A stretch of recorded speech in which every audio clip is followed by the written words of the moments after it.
Internet, Tatiana Brown here, and it is day 11 of my 21-day project to get comfortable talking in front of a camera like it's a person. I'm more than halfway done, which is really exciting, and I'm working from an outline today instead of using a script because I'm hoping that I can talk to you and still get the thing done. Today I want to cover the question that Anastasia asked me. She asked me a bunch. The one that I want to look at is, in teaching, what do you find the most gratifying?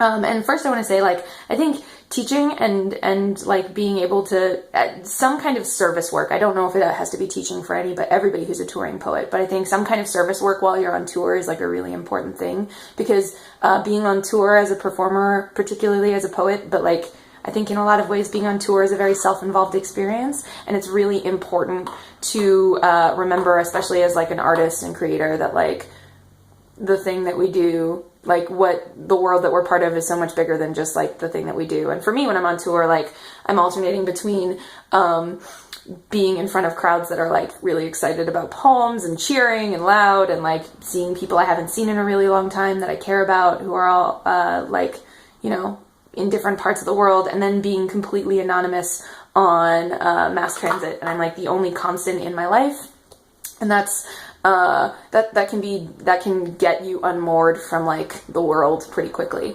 Just that combination. So for me, teaching is about remembering that the shit that I do is I'm part of a long tradition, and the best thing that I can do is not promote my chapbook on stage, but invite more people to be creators and to read and think and take on the challenge of making their own stuff while in conversation with great writing. And so that's how I came to teaching. It's not really the thing that keeps me teaching at this point. I think I enjoy it because it's a way for me to explore the work that I'm sort of compulsively consuming anyway.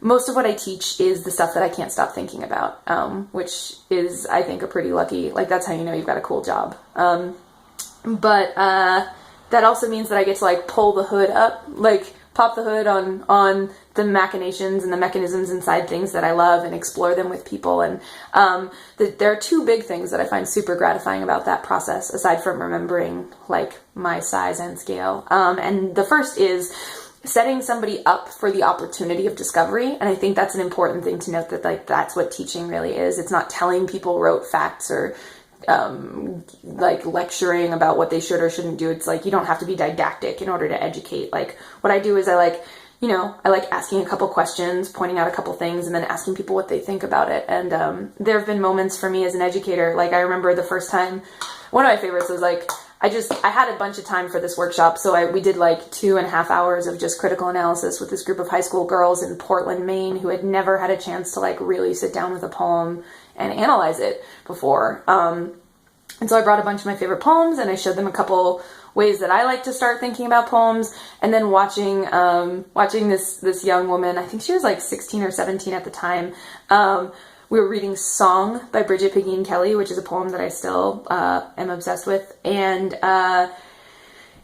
she was about to say something about imagery, and something clicked in her brain, and she just started crying. She was oh my God, I can't believe they did that. I can't believe I can read this. And watching somebody feel lucky to be alive because they can understand a poem is not a bad day's work. And I think of that as I'm grateful to have been there for that.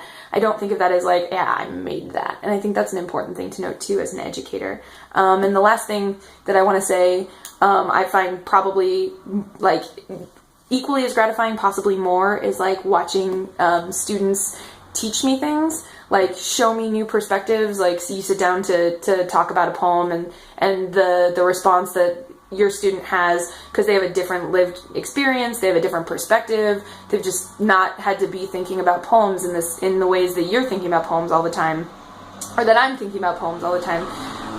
They come up with something that I never would have thought of, and that is true and real and makes sense. And that is probably the most gratifying thing, is remembering how many perspectives there are and how many ways there are to engage with art, and being taught that over and over again by students is probably one of my favorite things about teaching poetry.